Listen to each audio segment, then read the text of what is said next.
बढ़ाएं अपना कदम सक्सेस की ओर मार्गदर्शन कोचिंग इंस्टीट्यूट के साथ। मार्गदर्शन कोचिंग इंस्टीट्यूट बिहार में एकमात्र कोचिंग संस्थान IIT JEE and medical entrance exam के लिए।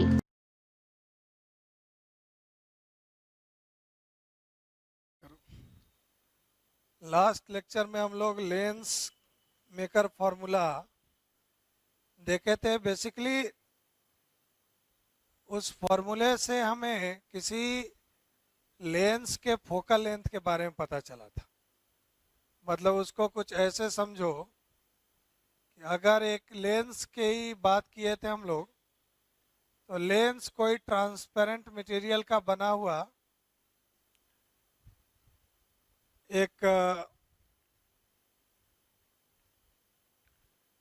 सिस्टम है जिसके दोनों में से कोई एक साइड कर्व होना चाहिए। मतलब एक साइड फ्लैट भी हो सकता है, एक साइड को एटलीस्ट कर्व होना चाहिए। और अगर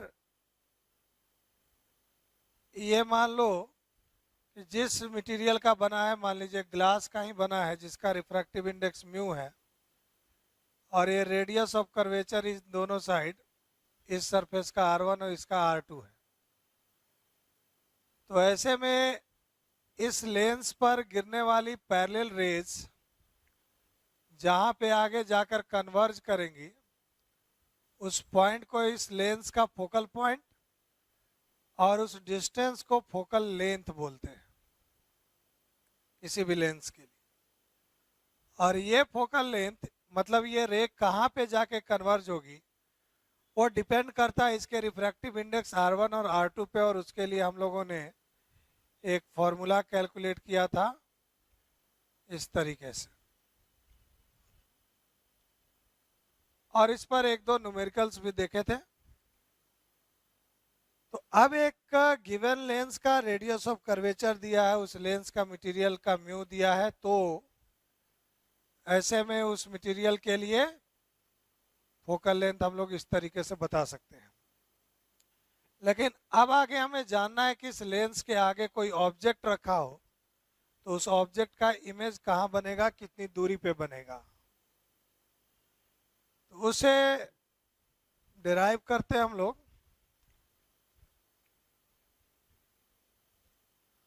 और उसके डेरिवेशन में इस फॉर्मूले की भी जरूरत पड़ेगी, इसको ध्यान में रखिए आप लोग।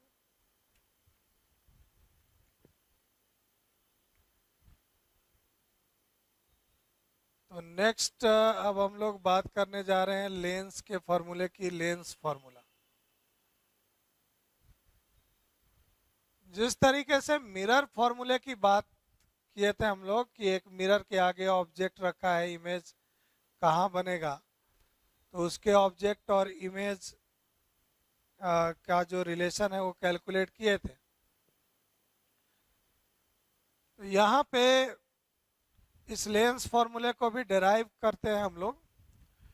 से एक लेंस कंसीडर किया गया और इस लेंस का रिफ्रैक्टिव इंडेक्स म्यू है और कर्वेचर रेडियस R1 R2 है। इसके ठीक जो मिड पॉइंट है, जो बोल सकते हो थिकेस्ट पॉइंट है इसका, वहां से जो एक्सिस जाएगी सरफेस के परपेंडिकुलर, वो इस लेंस का ऑप्टिकल एक्सिस कहलाएगा। ये ऑप्टिकल एक्सिस, और ये पॉइंट जो है इस लेंस का ऑप्टिकल सेंटर कहलाएगा। अब इस लेंस से कुछ दूरी पर एक ऑब्जेक्ट ओ रखा गया, और ये ऑप्टिकल सेंटर ये मान लो P है, और ये ऑब्जेक्ट किसी डिस्टेंस U पे है। मान इमेज बनाने के लिए इस रे से, इस ऑब्जेक्ट से कम दो रे चाहिए, दो इंसिडेंट रे जो रिफ्रैक्ट होके जहां कट करेंगी वहां पे इमेज का पोजीशन होगा। एक रे जो ऐसे ले लो परपेंडिकुलरली, वो रे तो इस सरफेस के भी परपेंडिकुलर, यहाँ पे इंसिडेंट हुआ इसके भी परपेंडिकुलर, तो नॉर्मल इंसिडेंट रे तो सीधे पास कर जाएगी, लेकिन अब एक और कोई दूसरा रे लेके चले तो ये मान लो कि इस तरीके से यहाँ जाने के बाद इस सरफेस से रिफ्रैक्ट करने के बाद इस ऑब्जेक्ट का इमेज सपोज कहीं यहाँ बन रहा था,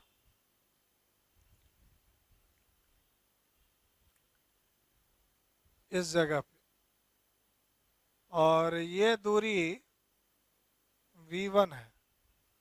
पहले सरफेस ने जो इमेज बनाया, फर्स्ट सरफेस, ये फर्स्ट सरफेस है इसका, उधर सेकंड। अब सेकंड सरफेस पे जो इंसिडेंट रे है, दो सरफेसेस आ रहे हैं बीच में, तो इसलिए रिफ्रैक्शन दो बार होगा।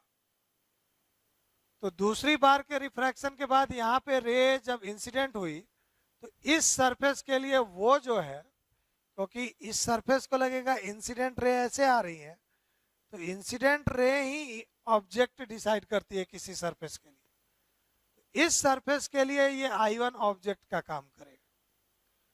पहले सरफेस का इमेज दूसरे सरफेस के लिए ऑब्जेक्ट का काम करेगा, क्योंकि पहले सरफेस का जो रिफ्रैक्टेड रे है दूसरे सरफेस के लिए वो इंसिडेंट रे हो जाएगा। तो ऑब्जेक्ट डिसाइड होता है इंसिडेंट रे से और इमेज डिसाइड होता है रिफ्रैक्टेड या रिफ्लेक्टेड रे से। तो इस दूसरे सरफेस पे वही इंसिडेंट रे है जो पहले सरफेस से रिफ्लेक्टेड है, इसीलिए पहले सरफेस का जो इमेज है दूसरे सरफेस का ऑब्जेक्ट। और फिर दूसरे सरफेस से रे फिर से रिफ्रैक्ट होकर फाइनली यहाँ पे कट की, मान लो सेकंड रिफ्रैक्शन के बाद ये रे यहाँ आती है और ये फाइनल इमेज बना जिसका डिस्टेंस सपोज ये v है।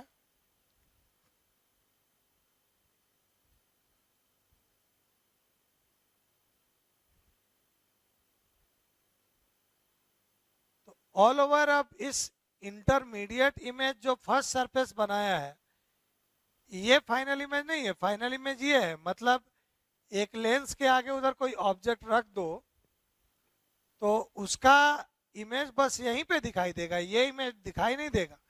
ये तो बस समझने के लिए हमने बनाया कि अगर ये दूसरा सरफेस नहीं होता तो फर्स्ट सरफेस से रिफ्रैक्शन के बाद इधर एक जैसा मीडियम होता तो ये रे यहाँ पे इमेज बनाती, लेकिन अब हमें सिर्फ यही इमेज नजर आएगा।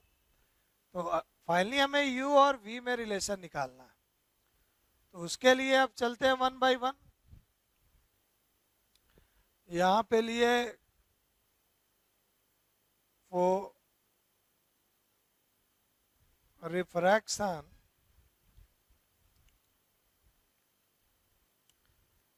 एट फर्स्ट सरफेस, इस सरफेस पे रिफ्रैक्शन की बात कर लो। तो इस सरफेस से रिफ्रैक्शन की बात अगर करते हैं तो लगा ले हम लोग जो फॉर्मूला है μ2 by v minus μ1 by u equals to μ2 minus μ1 by r। ये किसी कर्व सरफेस पे रिफ्रैक्शन का फॉर्मूला है जो हम लोगों ने देखा भी था पहले। अब इसमें ये आउटसाइड एयर ही है। आगे हम लोग इस कंडीशन को भी देखेंगे जब लेंस को किसी मीडियम में सबमर्ज कर दिया जाता है। तो मीडियम में सबमर्ज करने के बाद क्या फर्क पड़ता है उसके फोकल लेंथ पे, वो सारी बातें आगे करेंगे। अभी ये बाहर का मीडियम एयर ही है। मतलब किसी मीडियम में सबमर्ज करने का मतलब किसी कांच के लेंस को पानी में डुबो दिए, मतलब सारा अब ऑब्जेक्ट इमेज सब पानी के अंदर ही है, लेंस भी पानी के अंदर है। उससे क्या इफेक्ट होगा उसके फोकल लेंथ पे या उसके फोकल लेंथ के फॉर्मूले पे, वो बातें हम लोग आगे देखेंगे। लेकिन अब तक अभी जो हम लोग पढ़ रहे हैं इन सभी केसेस में लेंस जो है वो बाहर आउटसाइड का मीडियम एयर है। तो अब इस फॉर्मूले में μ2 जो होता है वो रिफ्रैक्टेड रे का रिफ्रैक्टिव इंडेक्स, मतलब ये हम लोग फर्स्ट सरफेस पे बात करें, फर्स्ट सरफेस का रिफ्रैक्टेड रे लेंस में जाता है, ये म्यू है। और फर्स्ट सरफेस से रिफ्रैक्शन के बाद इमेज कहाँ माने हैं, V1 पे, माइनस जो यहाँ से ये μ1 क्या होता है, इंसिडेंट रे का रिफ्रैक्टिव इंडेक्स ये 1 है और divided by object position u है, ठीक है। अच्छा, हम ये u को ऐसा नहीं कि माइनस u रख रहे हैं, नो, वो इसलिए क्योंकि यहाँ पे कोई जरूरी नहीं है कि हम लोग कोई कॉन्वेक्स लेंस के लिए ये जो फॉर्मूला डिराइव कर रहे हैं सिर्फ कॉन्वेक्स लेंस के लिए या ऑब्जेक्ट इधर हो उसी के लिए फॉर्मूला डिराइव करें, नहीं, फॉर्मूला जो डिराइव होके आएगा वो ऑब्जेक्ट इस साइड हो या वर्चुअल ऑब्जेक्ट हो, जैसे भी हो, सबके लिए वैलिड होगा। तो इसलिए हम लोग साइन नहीं रख रहे हैं अभी, बस कह सकते हो कि जो सिंबल है वही यूज कर रहे हैं सीधे सीधे। अब ये μ2 जिस मीडियम में गया वो म्यू है, -1 रेडियस ऑफ कर्वेचर r1। तो ये पहले सरफेस पे रिफ्रैक्शन के लिए हमें मिला। आते हैं सेकेंड सरफेस पे।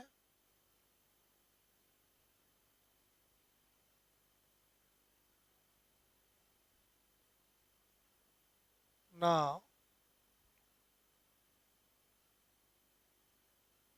रिफ्रैक्शन एट सेकंड सरफेस, दूसरे इस वाले सरफेस पे रिफ्रैक्शन की बात करें तो इस वाले सरफेस पर रिफ्रैक्शन की बात करें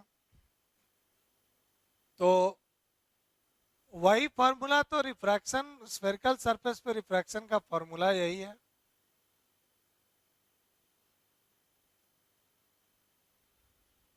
अब इस फॉर्मूले में जो टर्म है μ2 जिसमें रिफ्रैक्टेड रे जिस मीडियम में जा रही है, तो ये सेकेंड सरफेस से रिफ्रैक्शन के बाद तो फिर से एयर में आ गया रे, तो μ2 हुआ 1। फाइनल इमेज सेकेंड के बाद ये V पे ही बन रहा है, ये वाला, माइनस जिस मीडियम से आ रहा है μ1, इस सरफेस पर जिस मीडियम से आ रहा है वो तो ये म्यू है इसका, और इस सरफेस के लिए ऑब्जेक्ट कहाँ है, V1 पे है। अगेन ये म्यू सॉरी गया है एयर में 1 minus mu by curvature radius R2, second surface का R2। अब नेक्स्ट ये जो फॉर्मूला है दोनों, इन दोनों को ऐड कर दो। इन दोनों को ऐड करने पर देखो ये म्यू बाई V1 वाला टर्म कैंसिल हो जाएगा, इधर प्लस है वहां माइनस है, तो एडिंग इक्वेशन 1 एंड 2, तो इधर बच जाएगा 1 बाई वी, इसका बच जाएगा 1 बाई यू, और उस साइड ये mu minus 1 by R1 plus 1 minus mu by R2। आगे 1 by V minus 1 by U equals to mu minus 1 अगर कॉमन ले लो तो 1 by R1 minus 1 by R2। अब याद करो, इस रिजल्ट को याद करो, ये तो और कुछ नहीं 1 बाई एफ है फोकल लेंथ, तो वो सीधे यूज कर दे, मतलब यहाँ पे कह सकते हैं since 1 by F is nothing but mu minus 1 times 1 by R1 minus 1 by R2, तो therefore 1 by V minus 1 by U equals to 1 by F, उसकी वैल्यू रख दी। इसे हम लोग अब लेंस फॉर्मूला की तरह याद रखेंगे। अब इसे याद रखेंगे मतलब जब कहीं भी न्यूमेरिकल कोई क्वेश्चन है जिसमें ऑब्जेक्ट का कुछ डिस्टेंस दिया है, फोकल लेंथ दिया है, इमेज निकालना है, तो अब इस फॉर्मूले को यूज करके निकालेंगे, है ना। तो इस फॉर्मूले पर भी एक दो न्यूमेरिकल देखते हैं, उसके बाद आगे की बात हम लोग करेंगे लेंस में।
तो अब देखो, जैसे इस एग्जाम्पल में ये कोई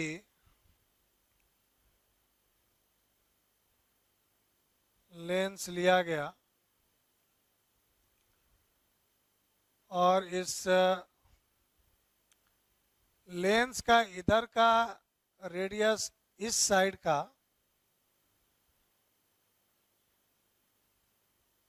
रेडियस 20 सेंटीमीटर है और इस साइड का रेडियस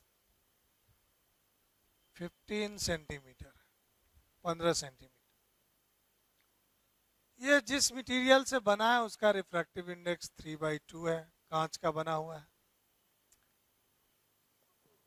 अब देखो ये वैसे ये है कौन सा लेंस, अगर ध्यान में हो तो समझिए, शुरुआत में ही चर्चा किए थे। ये जो फाइनली जो ये लेंस है, ये लेंस एक कॉनकेव लेंस है, लेकिन एक सरफेस इसका कॉन्वेक्स टाइप का है, इसे हम लोग बोलते हैं कॉन्वेक्सो कॉनकेव लेंस। और इस कॉन्वेक्सो कॉनकेव लेंस के इस तरफ एक ऑब्जेक्ट रखा गया है किसी डिस्टेंस 60 सेंटीमीटर पे। हमें ये इमेज पता करना है। So point object is placed at distance 60 centimeter from a convexo-concave lens.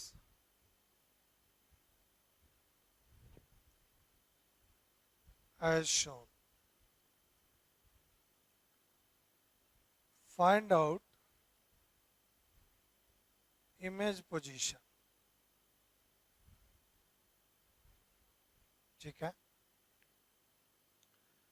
मतलब इस लेंस का u दिया हुआ है, ऑब्जेक्ट पोजीशन में u दिया हुआ है, हमें v निकालना है। लेकिन u और v में रिलेशन में f भी आता है, तो उस f के लिए हमें फोकल लेंथ तक पहुंचने के लिए अब पहले फोकल लेंथ ही निकालना चाहिए। तो फोकल लेंथ, क्योंकि फोकल लेंथ इसमें दिया नहीं, उसके बदले ये सब r1 r2 म्यू दिए गए हैं। तो पहले तो निकाले हम लोग फोकल लेंथ। फोकल लेंथ के लिए क्या है, 1/f mu minus 1, 1/r1 minus 1/r2। अब वैल्यू रख लो, तो ये है 3/2 माइनस 1, 1/r1। R1 को बेसिकली वही लेंगे जैसे ये रे को इंसिडेंट कराइए, पहला सरफेस R1, दूसरा सरफेस R2। अब इस पर क्या देखोगे कि इंसिडेंट रे के डायरेक्शन में ही दोनों ही सरफेस का कर्वेचर, दोनों का सेंटर ऑफ कर्वेचर या दोनों का रेडियस ऑफ कर्वेचर उधर ही है जिधर इंसिडेंट रे है। तो इस लेंस का R1 भी पॉजिटिव लेंगे और R2 भी।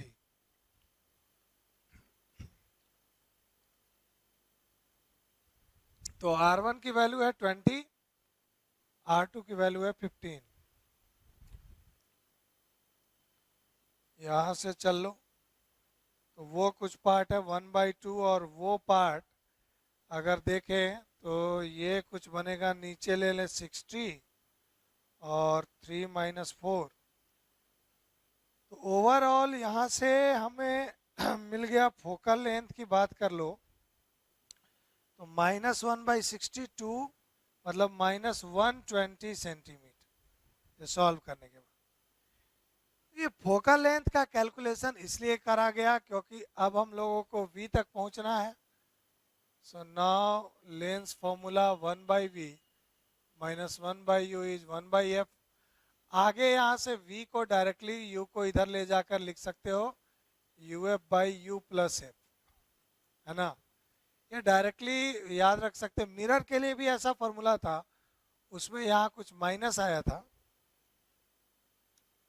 और इस बार u का वैल्यू, तो u अब वही है, इंसिडेंट रे के अपोजिट है u, तो u की वैल्यू -60, फोकल लेंथ भी निगेटिव है -120, -60, -120, तो ऊपर जो भी है 60 इंटू 120, नीचे माइनस ही, फाइनली ऊपर का माइनस प्लस, ये माइनस, नीचे टोटल 180, 3 टाइम्स, और ये 120/3 विच इज 40। तो v -40 आने का मतलब कि इस ऑब्जेक्ट का इमेज, जैसे इस बार रे मान लो कि यहाँ से जाएगी, तो ये लेंस जो है वो डाइवर्जिंग नेचर का है, फोकल लेंथ निगेटिव भी आया है, और ये फाइनल इसका नेचर जो है कॉनकेव लेंस है। तो ये रे इधर जाने के बाद ऐसे डाइवर्ज करेगी, और इसीलिए इसका पीछे इमेज कहीं यहाँ बनेगा, मतलब ये इमेज फाइनली इसका जो -40 आया है, मतलब इसके पीछे बनेगा। तो स्ट्रेटजी वही रखनी है। लेंस के क्वेश्चन में हो सकता है वही कि आपको फोकल लेंथ भी निकालने की जरूरत पड़ जाए, और एक बार फोकल लेंथ आ गया तो फिर इस फॉर्मूले को यूज करना है। अगर इस लेंस का फोकल लेंथ पहले से ही ऑलरेडी गिवन रहता, तो हम लोग सीधे इस फॉर्मूले को लगाते, एफ की वैल्यू रख करके, यू की वैल्यू को रख के कैलकुलेट कर लेते।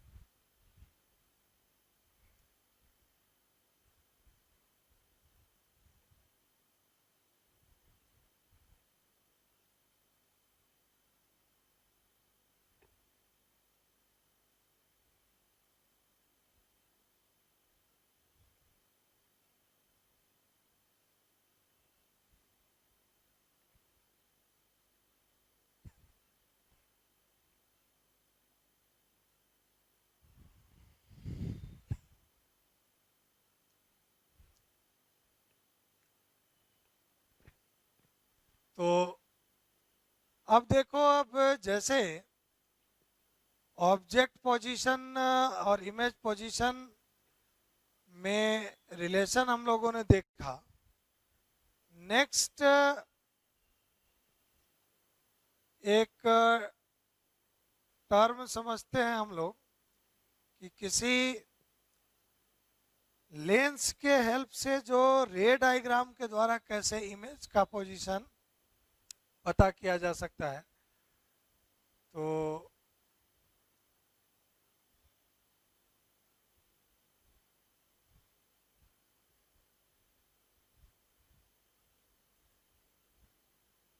रे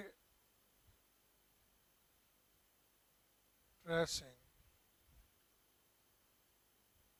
फॉर अ लेंस,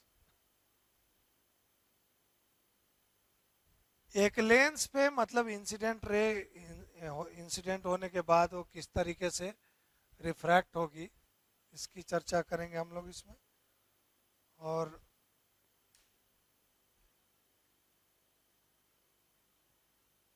जिस तरीके से मिरर के लिए कंडीशन था कि मिरर में जो हम लोगों ने देखा कि पैरेलल रे अगर प्रिंसिपल एक्सिस के पैरेलल रे है तो रिफ्लेक्शन के बाद फोकल पॉइंट से पास करता है, लेंस में भी वैसा है।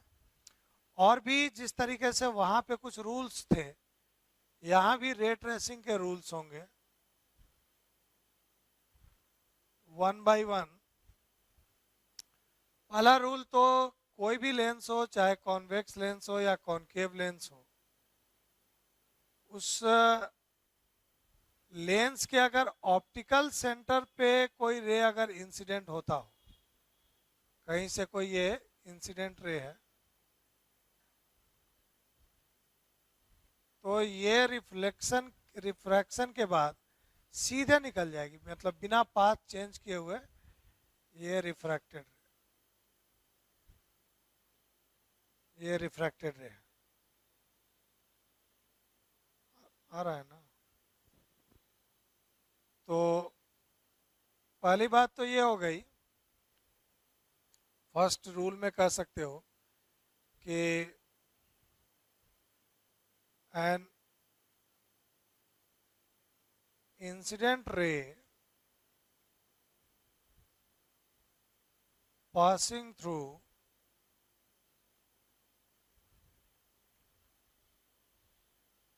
optical center of lens goes undeviated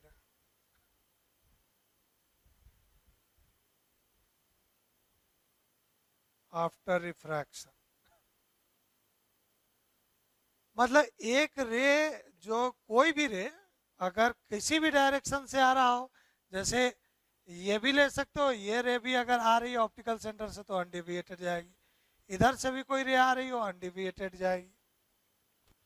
तो एक तो अब रूल मिल गया कि कोई भी इंसिडेंट रे लेंस में अगर ऑप्टिकल सेंटर से पास कर रही है तो वो सीधे अपने पाथ पे अनडिविएटेड जाएगी। सेकेंड केस में कोई प्रिंसिपल एक्सिस के पैरेलल रे हो तो वो फोकल पॉइंट से पास करेगी।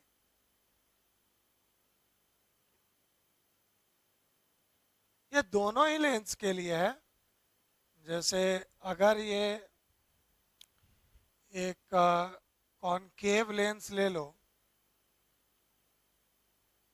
तो कॉनकेव लेंस में भी अगर हम लोग कोई रे ले ले जो कि फोकल लेंथ पैरेलल इंसिडेंट हो, तो ये पैरेलल रे को इंसिडेंट हुआ इस पे, तो ये चूंकि डाइवर्जिंग लेंस भी इसे बोलते हैं, तो फाइनली रे इस पे मतलब आगे जाने के बाद यहाँ से किसी इस डायरेक्शन में चली जाएगी, डाइवर्ज करेगी, ऐसे रे जाएगी। तो अब इसे पीछे खिसकाओगे इस रे को तो ये इसके फोकल पॉइंट से पास करेगी। मतलब ये दोनों ही लेंस में वही बात है।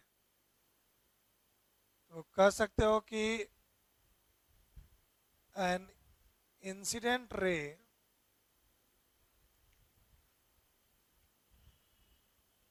parallel to principal axis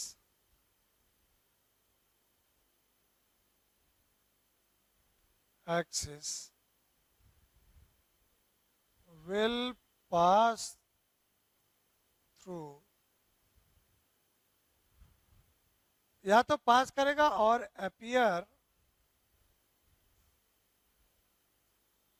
appear to be pass through the focal point of the lens after refraction। तो दूसरी शर्त अब यह है कि पैरेलल रे कोई भी इस इंसिडेंट रे जो पैरेलल है प्रिंसिपल एक्सिस के, वो फोकल लेंथ से पास करेगी या फिर लगेगा कि पास करेगी। जैसे यहाँ पे एक्चुअली में रे यहाँ से पास नहीं करेगी, लेकिन लगेगा इधर इस तरह से जो देखेगा कि ये फोकल लेंथ से ही पास कर रहा। और फाइनली एक थर्ड इसी का जस्ट अपोजिट, कि अगर इंसिडेंट रे फोकल पॉइंट से पास कर रही है तो रिफ्रैक्शन के बाद वो प्रिंसिपल एक्सिस के पैरेलल हो जाएगी।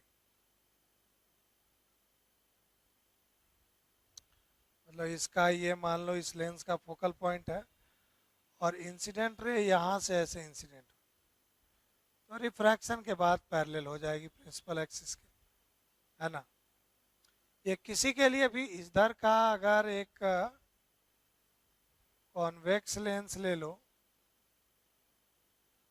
तो इसका इधर के फोकल पॉइंट से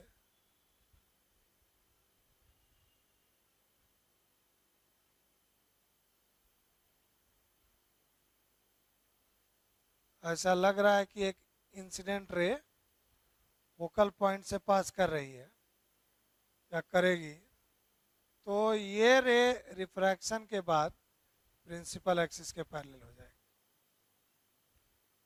यहाँ कह सकते हो an incident ray passing through focal point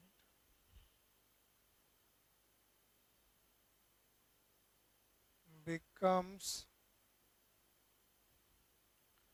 parallel to the principal axis after refraction। तो अब ये तीन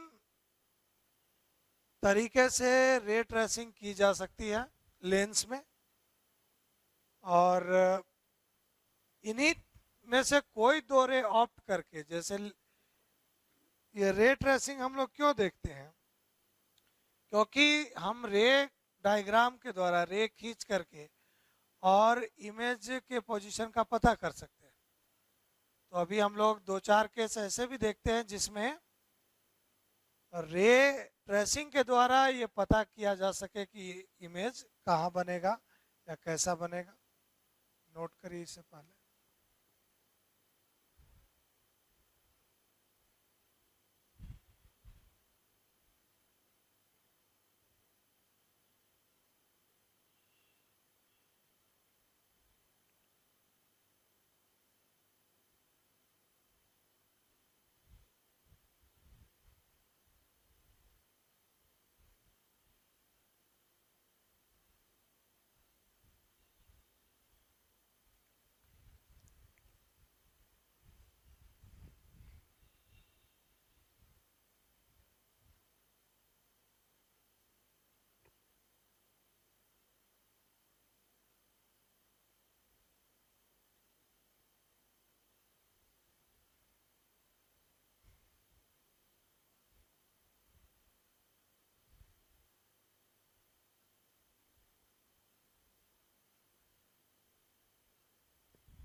तो अब देखो, जैसे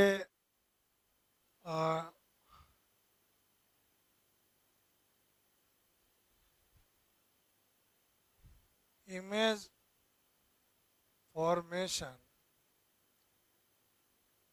बाय रे ट्रेसिंग, है ना। तो रे ट्रेसिंग से हम लोग इमेज फॉर्मेशन की बात करेंगे। अलग अलग केस ले लें। जैसे एक कॉन्वेक्स लेंस लिया गया और इस कॉन्वेक्स लेंस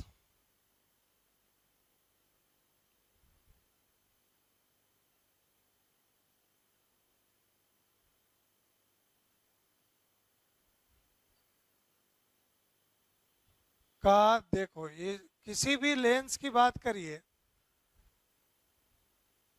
तो रेज अगर पैरेलल रेज उस तरफ से आते हैं तो इधर फोकस करेंगे, इस तरफ से भी रे इंसिडेंट होंगे तो किसी पॉइंट पे इधर फोकस करेंगे। इसलिए लेंस के लिए हम लोग ऐसे दो फोकल पॉइंट डिफाइन करते हैं दोनों साइड, प्राइमरी और सेकेंडरी फोकल। और दोनों ही इक्वल होते हैं फोकल लेंथ। जैसे अगर एक कर्वेचर रेडियस अलग अलग भी है, ये मान लो कि इधर का कर्वेचर 30 सेंटीमीटर है, इधर का कर्वेचर 60 सेंटीमीटर है, लेकिन फोकल पॉइंट उधर से पैरेलल रे जितनी दूरी पर इधर फोकस करेंगे, इधर से पैरेलल रे उतनी ही दूरी पर इधर का जितना फोकल लेंथ है उस साइड भी उतना ही फोकल लेंथ होगा। तो इसीलिए हम लोग एक यहाँ भी F दिखा दें और इधर भी 2f दिखा दे। और अगर मान लो कि इधर इन्फिनिटी ऑब्जेक्ट कहीं इस साइड है 2f और f में कहीं भी,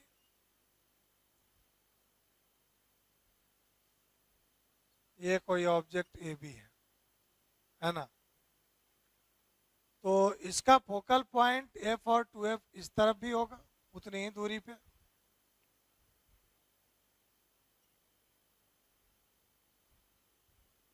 f और 2f उस साइड भी होगा, ठीक है। और नेक्स्ट इस AB का हमें इमेज बनाना है उस लेंस के थ्रू। तो एक एक्सटेंडेड ऑब्जेक्ट है AB, इसके लिए मान लो B का ही इमेज सबसे पहले बनाते हैं, इस पॉइंट का। तो इमेज बनाने के लिए 2 रे हमें कम से कम चाहिए। एक रे लिया B से पैरेलल चला प्रिंसिपल एक्सिस के, ये जो रे पैरेलल चल रहा ये रिफ्रैक्शन के बाद फोकल पॉइंट से पास करेगा, ठीक है। और उसके बाद एक और रे चाहिए, वो रे हम लोग चाहें तो ऑप्टिकल सेंटर से सीधे पास करा दें, या दूसरा एक रे ले लो जो फोकल पॉइंट से ऐसे पास कर रहा, वो यहाँ रिफ्रैक्शन के बाद प्रिंसिपल एक्सिस के पैरेलल हो जाए। ये देखिए 2 रे लिया हमने, ये दोनों इंसिडेंट रे हैं लेंस पे और ये दोनों रिफ्रैक्टेड रे यहाँ पे कट कर रहा, तो ये B का इमेज बन गया B डैश। ये B अगर एक सिंगल एक पॉइंट होता तो उसका इमेज वहां बना होता, तो उसके ठीक नीचे वाला इमेज यहाँ बनेगा, इसके ठीक नीचे वाला कहीं यहाँ बनेगा, A का इमेज इसी पे बनेगा यहीं पे प्रिंसिपल एक्सिस पे। तो ये उस AB का इमेज बन गया A डैश B डैश, है ना, A dash B dash image बन गया। ये AB रियल ऑब्जेक्ट है, एक तरीके से रियली में लाइट गिर रहा है, और A डैश B डैश जो है उसका रियल इमेज ही है। अच्छा, ये इमेज अगेन देखो तो इस इमेज का साइज ऑब्जेक्ट के कंपेयर में थोड़ा छोटा है ना। तो यहाँ भी वो रूल वैलिड होगा कि अगर जो भी नजदीक होगा वो साइज में छोटा होगा, जैसे मिरर में भी था, है ना। लेकिन मिरर में क्या था कि अगर दोनों ऑब्जेक्ट और इमेज अपोजिट साइड हो जाए मिरर के, तो ऑब्जेक्ट जो होता है वो इरेक्ट बनता है सीधा, लेकिन इसमें लेंस में उल्टा है। लेंस के केस में अगर ऑब्जेक्ट उस साइड है और इमेज इस साइड बना तो इन्वर्टेड होगा, वो चाहे कॉनकेव लेंस हो कि कॉन्वेक्स लेंस हो। हाँ, लेंस के केस में अगर ऑब्जेक्ट और इमेज दोनों इसी साइड बन गए तब वो इरेक्ट होगा। तो ये थोड़ा फर्क है जो मिरर देख रहे थे हम लोग और लेंस देख रहे हैं उसमें। तो नेक्स्ट अब इस ऑब्जेक्ट को थोड़ा शिफ्ट करते हैं। तो ये शिफ्टिंग के बाद मान लो कि जैसे जैसे ये ऑब्जेक्ट अपना पोजीशन चेंज करेगा उसका इमेज भी पोजीशन चेंज करेगा। तो फाइनली हम इस ऑब्जेक्ट को इसके बीच में अब ले चलते हैं 2f और f के बीच में, और देखते हैं कि कहाँ इमेज बनेगा। तो केस 2 को चलो यहीं पे देखा जाए।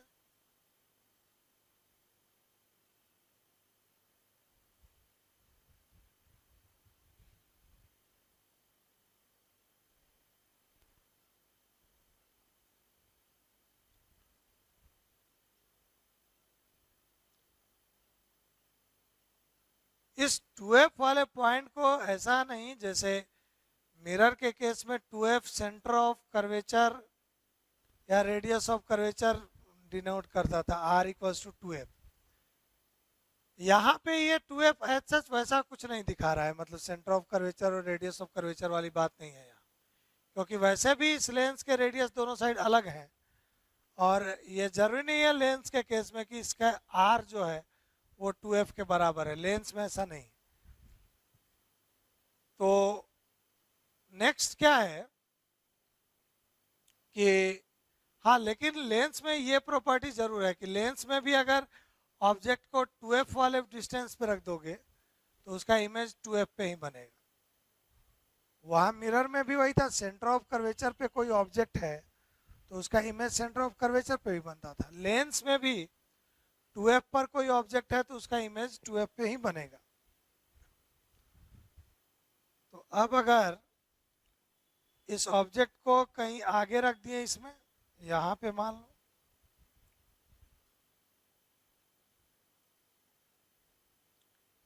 ये ऑब्जेक्ट ए बी, और इसके इमेज की बात करनी है, इसका इस तरफ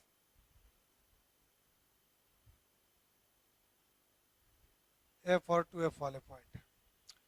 तरीका क्या है, हमें कम से कम 2 रे चाहिए। मान लो बी का इमेज बनाना है, ये रे इंसिडेंट हुआ और ये एफ से पास हुआ। एक और रे चाहिए जो एफ से पास करे और फोकल लेंथ से इंसिडेंट रे पास करने के बाद इधर जाने के बाद ये पैरेलल हो जाता है प्रिंसिपल एक्सिस, पैरेलल। तो इस बी का इमेज देखो यहाँ बना, बी डैश। अब जरा देखो तो ए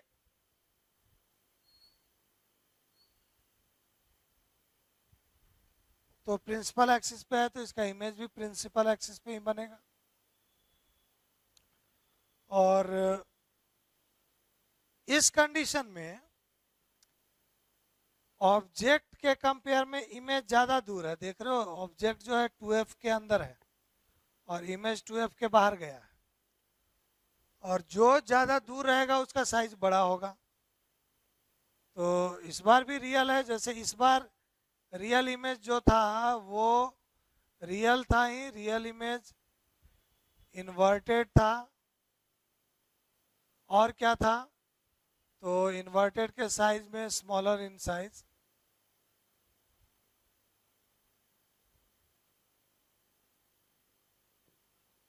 इस केस में ए बी है ऑब्जेक्ट, ये रियल ऑब्जेक्ट है,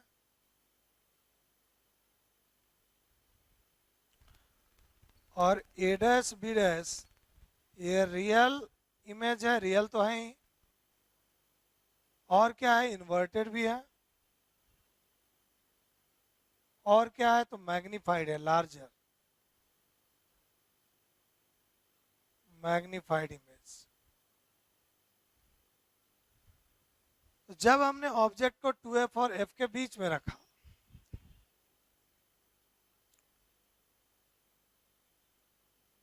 एक तीसरे कंडीशन में अब चांस बचता है कि इसी ऑब्जेक्ट को आगे ले जाते हुए फोकल लेंथ से भी आगे ले जाए, फोकल लेंथ और ऑप्टिकल सेंटर के बीच में।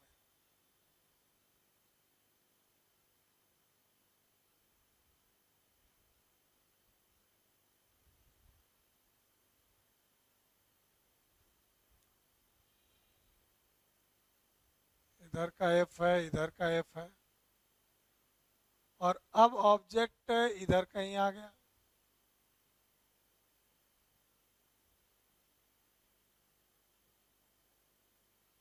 ए बी,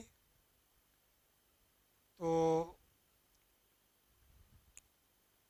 अब इस कंडीशन में अगर हम लोग देखो तो इस बार जो पैरेलल रे इंसिडेंट होगी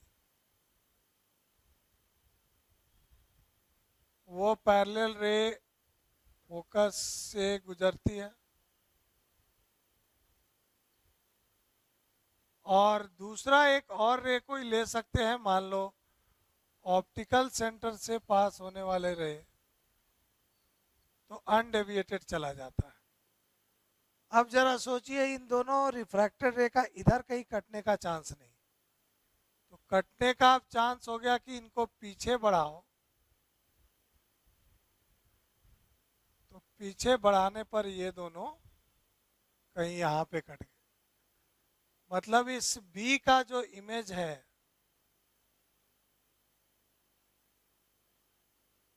रे डायग्राम में थोड़ा बहुत एडजस्टमेंट करना पड़ता है।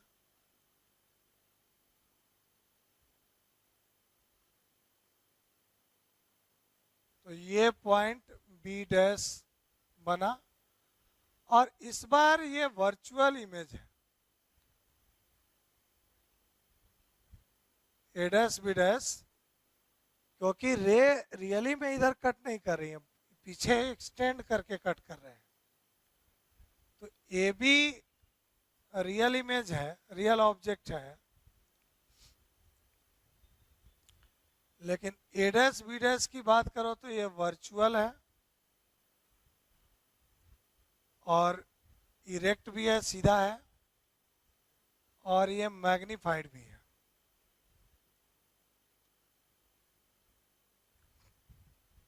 ठीक है,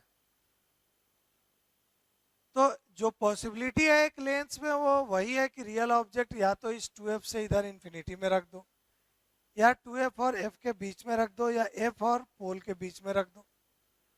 और इन तीनों चांसेस में जो बन रहे हैं इमेज वो हम लोग देख रहे हैं। और जैसा मैंने शुरू में कहा कि जो भी दूर होगा, जैसे यहाँ ऑब्जेक्ट से इमेज दूर है, तो इमेज दूर है तो लार्जर इन साइज है, मैग्नीफाइड है।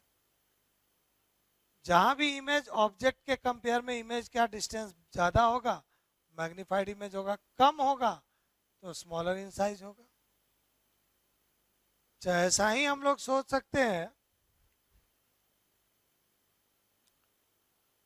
कॉन्वेक्स कॉनकेव लेंस के लिए भी। कॉनकेव लेंस में भी अगर हम लोग ऑब्जेक्ट को कहीं भी रखें, इसका प्राइमरी फोकस, सेकेंडरी फोकस, कहीं भी कोई ऑब्जेक्ट है, मान लो यहाँ पे एक ऑब्जेक्ट लिया, अब जो पैरेलल रेज होंगी वो इधर फोकल पॉइंट से रिफ्रैक्शन के बाद जाएंगे। पैरेलल रेज लगेगा ये फोकल पॉइंट से गुजर रही है, और कोई एक और रे ले लें तो दूसरा रे, मान लो ऑप्टिकल सेंटर से जाने वाली रे अनडेविएटेड गई, तो अब ये दोनों रे तो कहीं भी कट नहीं रही, आगे डाइवर्ज कर रही है, डाइवर्जिंग लेंस भी है। अब इनको पीछे देखा गया एक्सटेंड करके, तो ये यहाँ पे कट कर रही थी अगर देखा जाए तो। उस बी का इमेज जहाँ पर ये रिफ्रैक्टेड रे लग रहा है कट करेंगे बी डैश यहाँ, और उसी के नीचे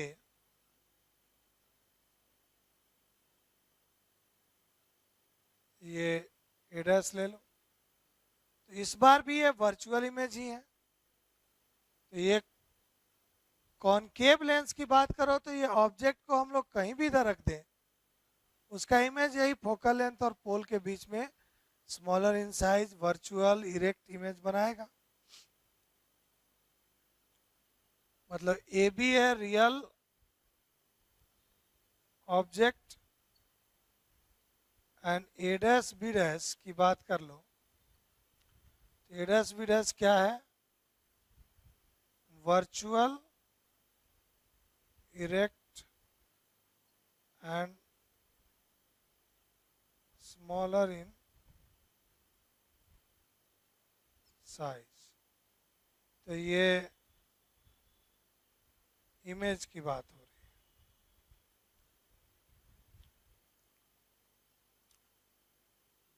तो अब ये रिजल्ट को ध्यान में रखना है, क्योंकि इनके हेल्प से आगे हम लोग न्यूमेरिकल्स सॉल्व भी करेंगे। तो एक पहले से ही हमें आइडिया है कि अच्छा ये कॉन्वेक्स लेंस है, तो इसमें ऑब्जेक्ट किस जगह होने पर इमेज कहाँ पे बनता है। और इन सारे केसेस में क्या देखोगे कि ऑब्जेक्ट, जैसे इसी केस में ऑब्जेक्ट और इमेज अगर लेंस के अपोजिट साइड है तो हमेशा वो इरेक्ट बनेगा। दोनों अगर सेम साइड में है तो अपोजिट साइड में होंगे तो इन्वर्टेड, और सेम साइड में होंगे तो इरेक्ट इमेज। जो नजदीक होगा वो छोटा होगा, है ना। तो उन बातों को नोट में भी हम लोग मेंशन कर सकते हैं, उससे चलो मेंशन कर दें।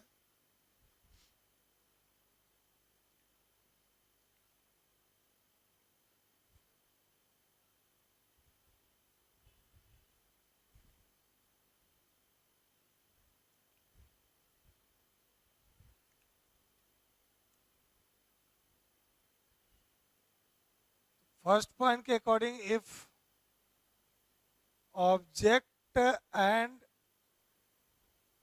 its image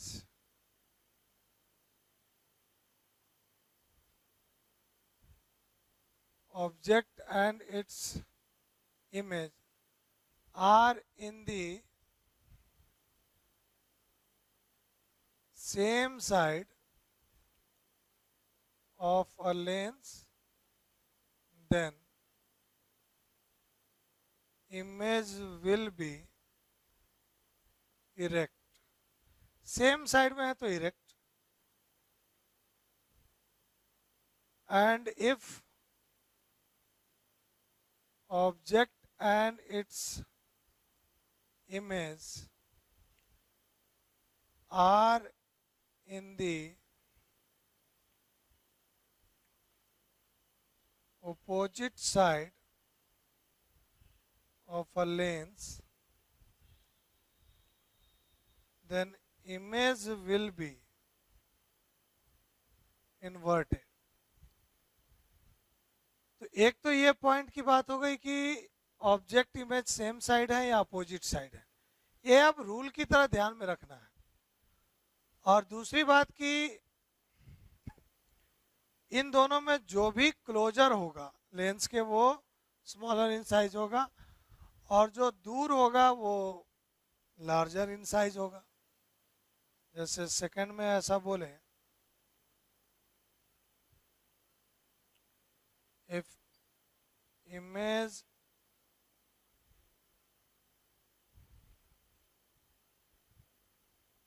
formed by a lens is closer than the object with respect to lens, then